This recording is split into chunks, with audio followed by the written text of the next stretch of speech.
C'est chaud d'idée pour la Refoua Shema de Ora Aviva Bat Michel B'Ezrat Hashem. On va parler un peu de Kriyat Shema, mais c'est super important de la Torah.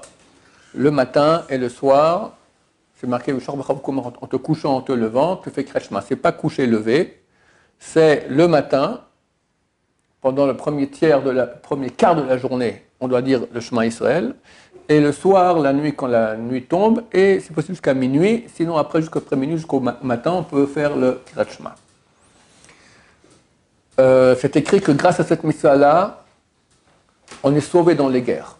Donc aujourd'hui, on est en guerre et en veille de guerre encore très dure avec l'Iran. Quelqu'un m'envoie encore Hamas, que l'État d'Israël s'apprête à attaquer Hamas en masse à Gaza. Donc il faut faire le Kriyat Shema comme il faut bien. Il y a beaucoup de choses à dire à ce propos. On va commencer lentement. Première chose qu'on va faire, c'est expliquer les mots, les 6 mots du premier verset de Shema Israël, Hashem Elokeinu, Hashem Echad. D'abord, ce n'est pas Shema, mais Shema. Pas un schéma long, pas un Shema, mais un Shema. Le Shé, il est court, mais il est là. Shema. Ensuite, ce n'est pas un Shema, mais avec un Aïn. D'accord, Shema. Shema. Voilà. Maintenant, que signifie le mot Shema? Shema, ce n'est pas simplement écouter. C'est plus ce qu'on dit en français entendre. Entendre. C'est comme quelqu'un me parle, je dis oui, j'entends ce que tu me dis. J'entends. Bien sûr que tu entends, je te parle. J'entends signifie en français aussi comprendre. Donc, quand on dit Shema Israël, ça veut dire accepte et comprend. C'est ça, accepte et comprend. Ensuite, Israël, et tu as bien dit, ce n'est pas Israël avec un I, mais Israël avec un Y. En français, on écrit Israël avec un I. Alors les gens disent Shema Israël. Mais c'est faux. C'est faux. Parce qu'en hébreu, Israël, comme on écrit avec un I, on devrait écrire avec un Aleph. Or, c'est avec un Yud. Yud, c'est comme Y. Donc c'est Yisraël. Shema Yisraël. C'est quoi Israël? Il faut penser 2 choses. 1, le peuple d'Israël. 2, Israël Saba. Israël, notre grand-père. C'est Yaakov Avinu qui est avec le berger du peuple d'Israël. Israël Saba. Il faut penser ça, c'est écrit comme ça dans la mystique juive. Quand tu dis Israël, tu penses Israël Saba, Israël, notre grand-père. C'est Yaakov Avinu. Hachem, il faut penser au moins maître de tout. On va dire ça, c'est Bediavad, maître de tout. A posteriori, quelqu'un qui a pensé que ça, c'est bon. Mais a priori, il faut penser maître de tout.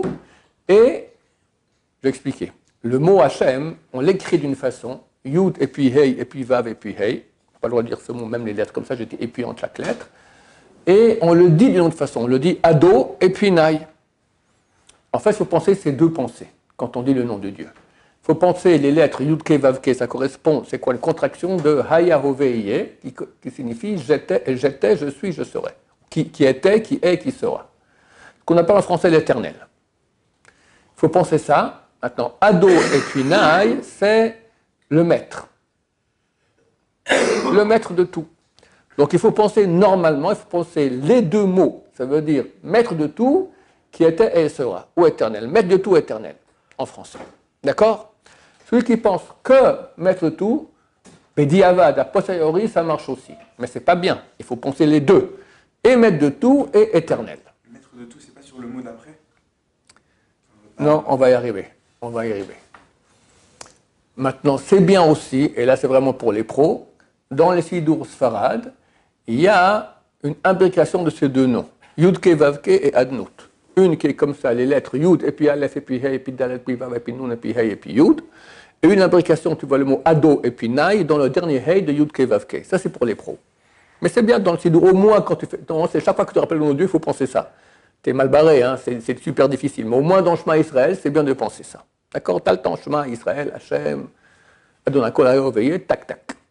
Après Elokeinu, qui est notre Elokim. Elokim, en hébreu, c'est Takif Balachol Balakochot Kulam. Takif, puissant. Balachol, qui a tous les pouvoirs.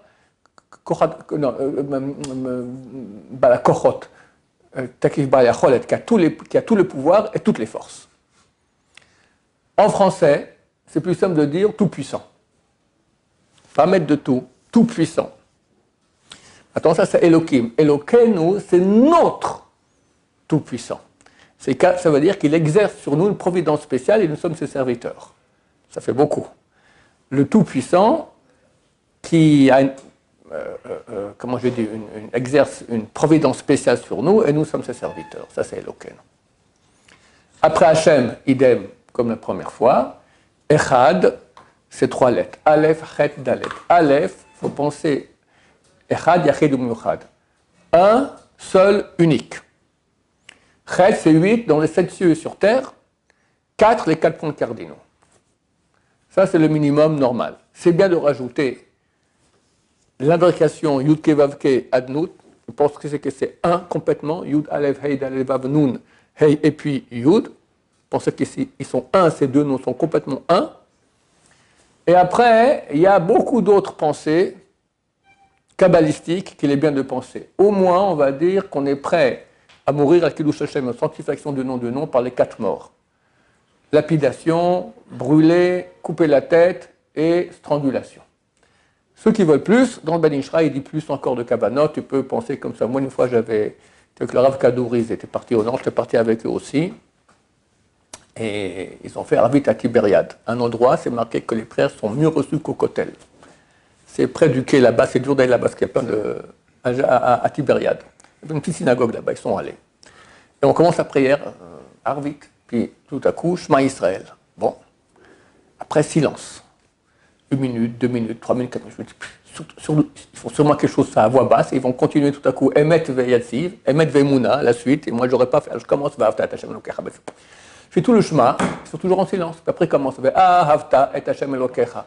Pendant 5 minutes de silence, c'est rien que les pensées kabbalistiques sur le verset La Shema Yisrael Hashem Elokecha. Donc il y a beaucoup de choses à faire. Évidemment, ça ne nous concerne pas parce qu'on n'est pas des grands kabbalistes. Mais il y a au moins pour 30 secondes, 1 minute, ceux qui veulent rajouter, dans le Ben Ishra, il peut les voir encore d'autres pensées kabbalistiques à faire quand on dit le mot Echad. Baruch Adonai, Laolam, Amen ve Amen.